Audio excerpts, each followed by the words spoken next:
오늘의 주요 뉴스입니다. 어제 하루 코로나19 신규 확진자는 2,667명으로 전날보다 1,000명 넘게 늘었습니다. 정부는 합동특별점검단을 구성해 내일부터 유흥업소와 식당, 카페 등 취약시설의 방역수칙 위반 행위를 단속하기로 했습니다.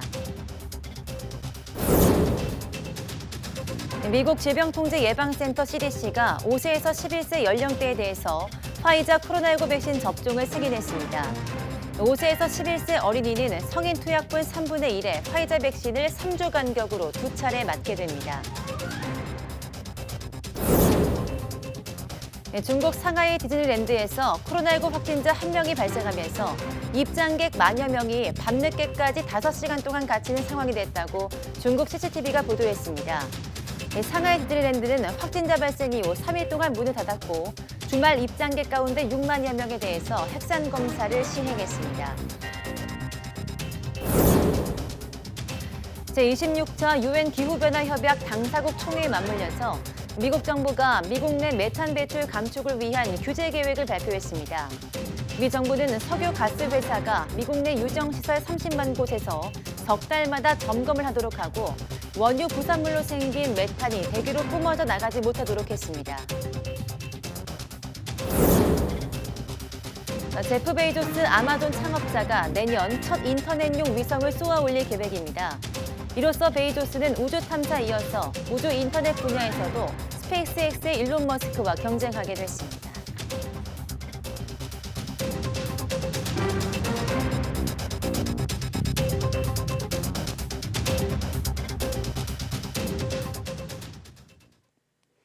네, 여러분 안녕하십니까? 11월 3일 사이언스 투데이입니다. 코로나19 신규 환자가 2,667명으로 하루 전보다 1,000명 넘게 급증했습니다. 주말 영향이 끝나는 주 중반 이후 환자가 늘어나는 양상이 반복되는 겁니다. 다만 증가폭이 큰 만큼 정부도 방역 완화로 인한 확산 추이를 예의주시하고 있습니다. 지역 발생은 2,640명으로 수도권에서만 2,073명이 확진돼 국내 환자의 78.5%를 차지했습니다. 비수도권 비중은 21.5%로 경남과 부산, 대구를 중심으로 감염이 확산했습니다. 숨진 환자는 18명 늘어 국내 사망 누적은 2,892명에 달합니다. 위중증 환자도 31명이나 추가돼 현재 378명입니다. 백신 1차 접종은 어제 하루 4만여 명이 받아서 누적 접종률은 80.4%입니다. 접종을 모두 마친 사람은 누적 3,800만여 명으로 접종 완료율은 75.7%로 집계됐습니다. 단계적 일상회복 이틀째인 어제 하루 코로나19 신규 확진자 수가 2,600명대로 증가하면서 정부가 관계부처 합동점검에 나서기로 했습니다. 전해철 중대본 2차장은 중대본 회의 모두 발언에서 신규 확진자 수가 급증한 가운데 수도권 지역의 증가세가 두드러진다고 말했습니다. 특히 전체 확진자 가운데 10대 비중이 24%를 넘고 60대 이상 확진자 비율은 4주 연속 증가한 것으로 나타났습니다. 전해철 2차장은 과대 과밀학교에는 방역 인력을 추가 지원하고 수도권 학교를 중심으로 PCR 진단 검사를 확대하겠다고 말했습니다. 또 교육부와 행안부 등 8개 부처와 지자체가 함께하는 정부 합동 특별점검단을 꾸려서 내일부터 유흥업소, 식당, 카페 등 취약시설의 방역 위반 행위 단속에 나설 계획입니다. 네, 김부겸 국무총리는 단계적 일상회복 4일 만에 코로나19 확진자 수가 급증한 데 대해서 힘겹게 쌓아온 방역의 탑이 몇 걸음 만에 무너진다면 우리가 염원하던 일상회복은 다시 멀어질 수밖에 없다고 우려했습니다. 김 총리는 오늘 SNS에 올린 글에서 길거리로 나온 젊은이들, 함성과 고함으로 가득 찬 야구장 모습 등을 저녁 뉴스에서 보면서 조마조마한 심정이었다며 불과 사흘 만에 훌쩍 늘어버린 확진자 수를 보면서 밤잠을 이룰 수 없었다고 적었습니다. 이어 오랜 거리두기에 지친 국민의 마음을 충분히 이해한다면서도 무너진 일상을 회복시키는 것은 단시간 내에 이룰 수도 한꺼번에 가능하지도 않다고 강조했습니다. 또 단계적 일상 회복은 코로나19를 극복했다는 의미가 아니라며 마스크 착용, 주기적인 환기, 적극적 진단검사 3가지를 반드시 그리고 끝까지 지켜달라고 거듭 요청했습니다. 영업시간 제한이 사라지면서 식당과 호프집 등 자영업자들은 모처럼 행복한 날을 보냈습니다. 단계적 일상회복 전과 후 극적으로 바뀐 식당가의 모습을 엄윤주 기자가 비교해봤습니다. 저녁 식사 시간인데도 한적하기만 한 서울 논현동의 고깃집. 거리두기 4단계 시행으로 사적 모임이 엄격히 제한되던 3주 전 모습은 손님보다 텅 빈 테이블이 많습니다. 하지만 단계적 일상회복으로 돌입한 첫날 상황은 180도 바뀌었습니다. 같은 식당, 같은 시각인데도 빈 자리를 찾을 수 없을 만큼 손님들로 가득합니다. 어김없이 문을 닫아야 했던 밤 10시가 돼도 지인들과 담소를 나누는데 여념없는 사람들. 영업시간 제한이 풀리면서 24시간 문을 연 이곳은 첫날 매출이 전날 대비 2배 이상 올랐습니다. 영업시간을 풀어준다니까 이제 희망이 보이기 시작하는구나 그런 생각으로 하루 종일 보냈거든요. 또 이렇게 손님들이 많이 오시니까 또 기분이 아주 좋았습니다. 매출이 2배로 올랐어요. 저녁 식사를 마친 뒤 2차로 향하는 사람들이 주로 찾는 호프집도 마찬가지. 3주 전만 해도 밤 10시만 되면 울며 겨자 먹기식으로 손님들을 우르르 내보내야 했지만 이젠 같은 시각에 오히려 새로운 손님들이 쏟아져 들어옵니다. 업주는 더도 말고 덜도 말고 딱 지금만 갖길 바랄 뿐입니다. 영업시간 제한이 풀렸다라는 것은 실질적으로 우리도 이제 정상 영업을 할 수 있는 환경이 만들어진 거고요. 영업 제한이 풀렸지만 확진자 숫자가 증가함으로써 다시 영업 제한 제재가 들어오게 되면 아무래도 그동안 쌓인 부채라든지 1년 10개월에 걸친 방역 규제 기간 쌓여가는 부채 앞에 생계의 낭떠러지에 놓였던 자영업자들. 끝이 보이지 않았던 칠흑 같은 터널 속에서 다시 설 수 있다는 한 줄기 희망의 빛을 본 하루였습니다. YTN 엄윤주입니다. 네, 서울대가 가을 축제를 대면으로 진행하는 등 대학가에도 단계적 일상 회복의 바람이 불고 있습니다. 대면 수업도 확대되면서 조금씩 활기가 돋는 캠퍼스 모습에 학생은 물론 주변 대학가 상인들도 기대감이 커지고 있습니다. 정현우 기자가 보도합니다. 서울대학교에서 진행되는 가을 축제. 감미로운 노래가 실내 공연장 전체를 울립니다. 코로나 시대엔 특히 귀한 현장 관객이 있는 무대라 공연자들의 흥은 천장을 찌를 듯합니다. 선착순으로 온라인 예약에 성공한 학생들은 무대 밑에서 열성을 다해 호응합니다. 공연에 들어오게 된 70명은 모두 백신 접종을 완료했거나 48시간 안에 음성 확인을 받은 학생들입니다. 여기 이름, 그리고 학번 연락처, 그다음에 방금 측정된 온도 적어주세요. 네. 이른바 코로나 학번 새내기는 처음 와본 축제가 생소하면서도 재밌습니다. 축제라는 걸 처음 경험해봤는데 이렇게 참여자의 입장으로 나와서 너무 감회가 색다르고요. 그냥 잘하고 싶다는 생각이 많이 듭니다. 잔디밭에서 수백 명이 모여 놀던 예전을 생각하면 조금은 아쉽다는 반응도 있지만 예전에는 그래도 학교 축제가 크지 않아도 여기 잔디에서 다 같이 모여서 게임도 하고 이렇게 했었는데 이제 이렇게 작은 데서 사람도 없이 하니까 조금 아쉽다. 작은 대면 행사 하나가 대학생활 정상화의 신호탄이 아닐까 느껴지기도 합니다. 대학이 정상화되는 것을 길목에 서 있다고 하는데 저희도 저희 축제를 시작으로 코로나가 얼른 해결이 돼서 사람들이 이런 문화관이 아니라 총장잔디라든지 예전처럼 그런 곳에서 다시 활기찬 대면 축제를 했으면 하는 바람입니다. 소규모 이론 수업이나 실습 실기 위주로 대면 강의도 늘면서 캠퍼스엔 조금씩 활기가 돌고 있습니다. 당장은 조심스럽지만 동아리나 MT 등 각종 모임도 가능하지 않을까 생각해봅니다. 새로운 만남이 더 기다리고 있을지 모르기 때문에 언젠가 또 동아리 같은 거 하면서 다른 사람과 나눔할 수 있으면 저도 그런 기대는 어느 정도 있어요. 대학가 주변 식당과 주점에서도 대면 수업 확대와 함께 기대 섞인 반응이 나옵니다. 요즘엔 퇴근할 때 보면 불도 환하고 좀 나아진 것 같긴 해요. 모임도 많아지고 대면 수업도 되고 손님도 많이 왔으면 좋겠어요. 대학가에도 본격적으로 불고 있는 단계적 일상 회복의 바람. 젊은 활기로 통통 튀던 예전의 일상이 온전하게 다시 찾아올 날도 멀지 않았다는 기대감이 캠퍼스 곳곳에서 싹트고 있습니다.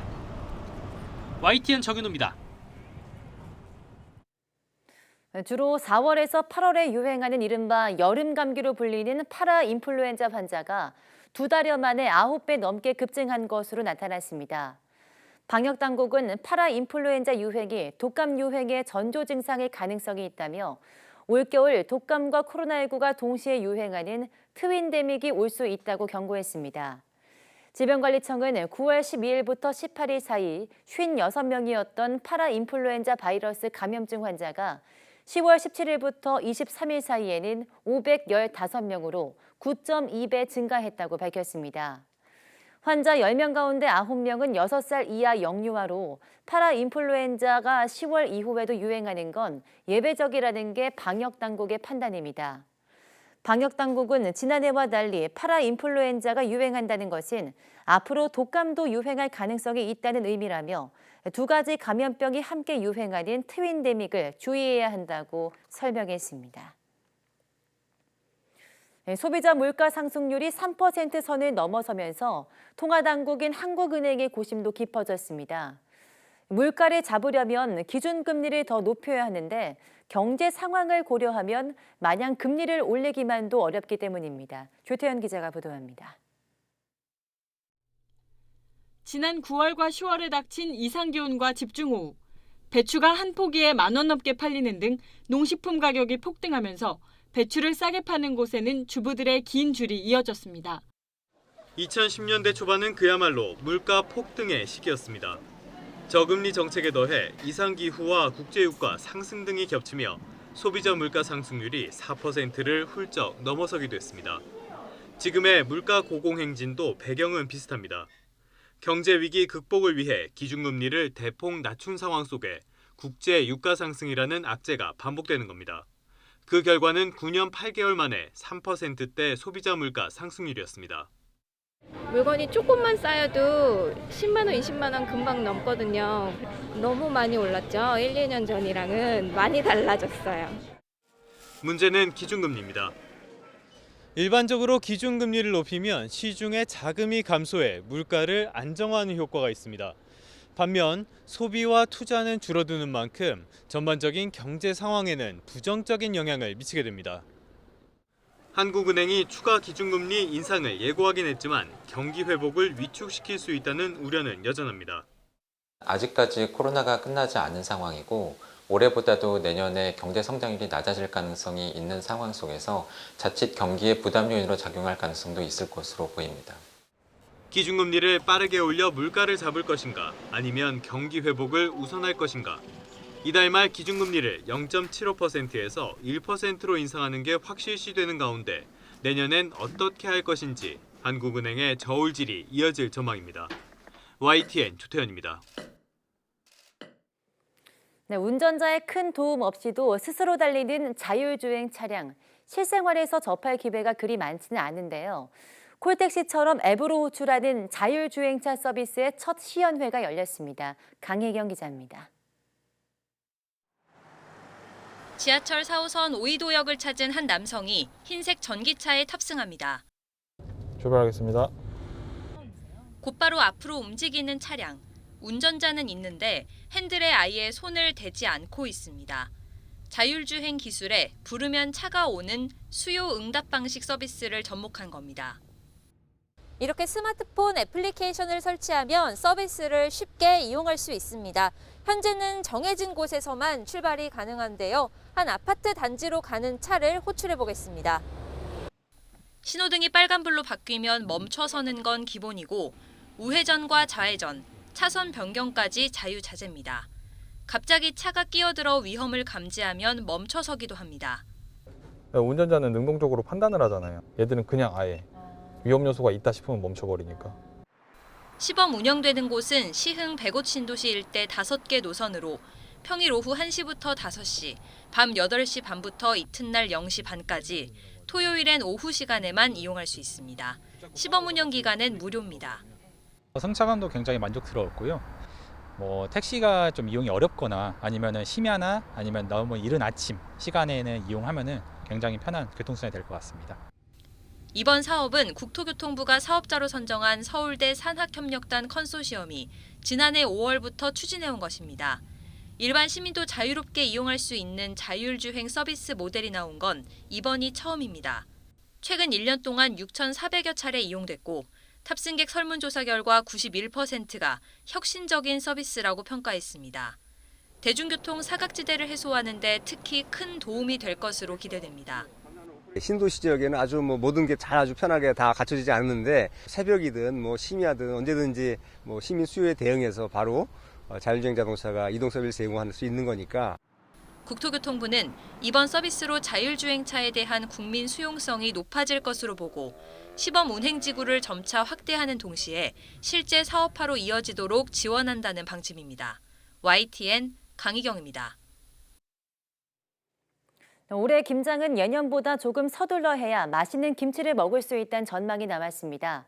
민간 기상사업자 K웨더는 11월 중하순과 12월 기온이 평년과 비슷하거나 조금 낮을 것으로 예상돼서 올해 김장은 예년보다 2일에서 4일 정도 빨리 하는 게 좋다고 밝혔습니다. 김장은 일평균 기온이 4도 이하, 최저 기온은 2도 이하가 유지될 때를 가장 적기로 보고 있습니다.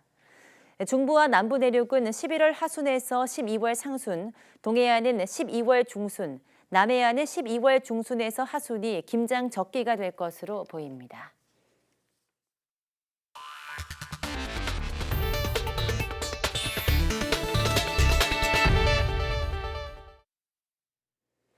미국 질병통제예방센터 CDC가 5세에서 11세에게 화이자 바이오엔테크의 코로나19 백신을 접종하라고 최종 승인했습니다.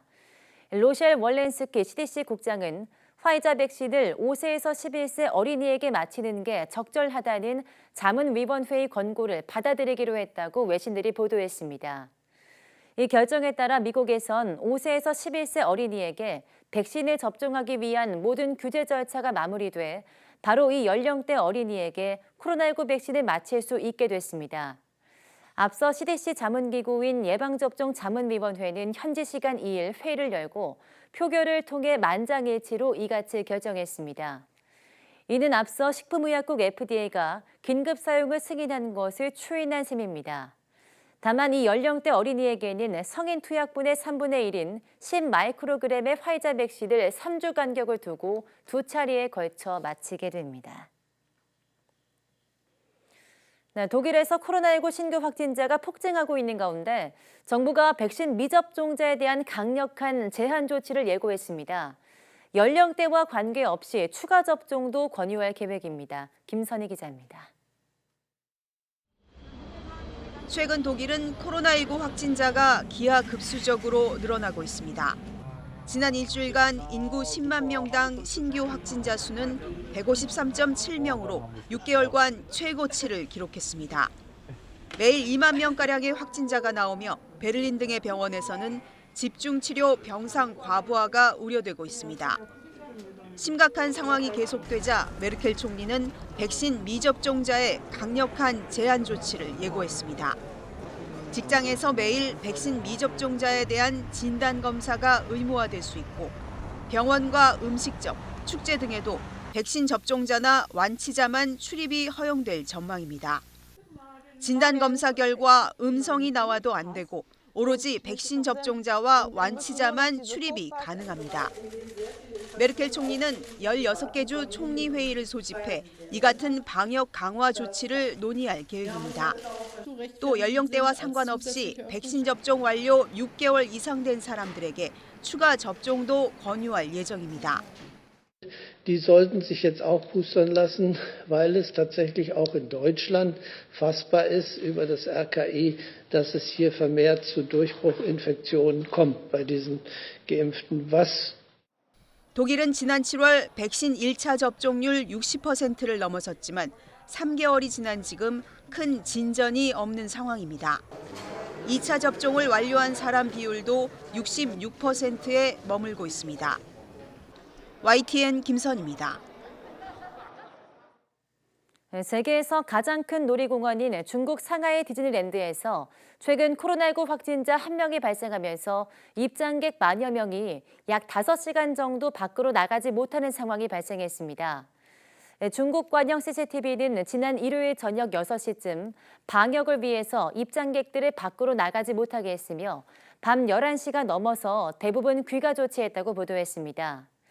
또 방역 관련 통보를 받아 어제까지 3일 동안 문을 닫았으며 주말 입장객 가운데 6만여 명에 대해서 핵산 검사를 실시했다고 설명했습니다. 미국 월스트리트 저널 신문은 이와 관련해서 디즈니랜드 측이 입장객 가운데 여성 1명이 코로나19 확진을 받았다는 통보를 받고 디즈니 측이 즉시 출입문을 닫았다고 당시 상황을 전했습니다. 네, UN 기후변화협약 당사국 총회에 참석한 우리나라를 포함해서 세계 100여 개국이 2030년까지 지구의 허파인 산림 파괴를 멈추기로 합의했습니다. 이를 위해서 공적 자본과 민간 투자 190억 달러, 우리 돈 22조 3천억 원이 투입됩니다. 이동환 기자입니다. 영국 글래스고에서 열린 제26차 UN 기후변화협약 당사국 총회에서 산림 토지 이용 선언이 발표됐습니다. 2030년 이후엔 산림 파괴를 멈추고 토양 회복에 나서기로 했습니다. 전 세계 산림의 85%를 차지하는 브라질과 인도네시아, 콩고 민주공화국을 포함해 100여 개국이 선언에 참여했습니다. 의장국인 영국의 보리스 존슨 총리는 이번 선언이 유례없는 합의라고 평가하고 인류가 자연의 정복자로서의 긴 역사를 끝내고 보호자가 될 기회를 맞았다고 말했습니다. What we're doing today is even more important because we face nothing less than a mortal threat to our planet and to our civilization, to our way of life. 산림 파괴 중단이란 목표를 달성하기 위한 구체적 계획도 발표됐습니다. 영국을 비롯한 12개 나라가 2015년까지 120억 달러의 공공기금을 조성해 개발도상국의 토양 회복과 산불 진화 등을 지원합니다. 민간 투자사들은 산림 보호에 70억 달러 이상을 투자하고 산림 파괴와 관련된 영역에는 투자하지 않기로 했습니다. 지난 몇 년 동안 아마존 파괴를 방치해 비난을 받아온 브라질 또한 동참을 약속했습니다. Com isso, vamos favorecer ações e projetos de conservação da floresta, uso racional dos recursos naturais, redução de emissões de gases de efeito estufa.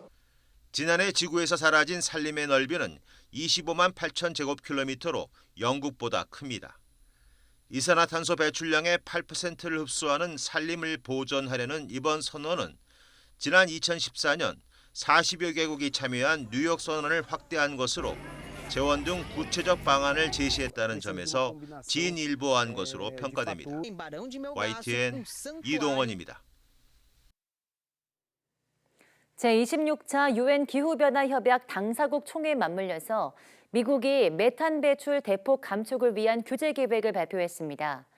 미국 언론은 현지 시간 2일 환경보호청과 농무부 등 미국의 5개 부처가 미국 내 메탄 배출 감축을 위한 조치를 발표했다고 전했습니다. 특히 환경보호청은 석유가스 회사가 미국 내 유정시설 30만 곳에서 석 달마다 점검을 하도록 하고 원유 부산물로 생긴 메탄이 대기 중에 뿜어져 나가지 못하도록 했습니다. 또 그간 규제 대상이 아니었던 천연가스 파이프라인도 점검과 누출 보수의 대상에 포함했습니다. AP통신은 지금까지는 2015년 이후 건설된 신규 시설에만 규제가 적용돼서 미국 전역 90만 곳의 시설 중 90% 이상이 규제 사각지대였다고 설명했습니다. 네, 우주 탐사를 놓고 스페이스X의 일론 머스크와 경쟁하는 제프 베이조스 아마존 창업자가 내년에 첫 인터넷용 위성을 쏘아 올릴 예정입니다. 세계 최대 전자상거래 업체 아마존은 현지 시간 1일 자회사인 카이퍼 시스템이 내년 4분기에 우주 인터넷 서비스를 제공할 2대 위성을 발사할 계획을 밝혔다고 뉴욕타임스와 CNBC가 보도했습니다. 아마존은 이를 위해 미국 연방통신위원회 FCC에 위성 발사 운영 신청서를 냈습니다. 위성의 이름은 카이퍼셋1과 카이퍼셋2로 로켓 발사 스타트업 ABL 스페이스 시스템의 로켓에 실려서 미국 플로리다의 케이프 커네버럴 우주기지에서 발사될 예정입니다. 위성들은 미국 텍사스 남미, 아시아 태평양 지역에 있는 아마존 지상기지국의 안테나와 통신을 주고받는 시험을 하게 됩니다.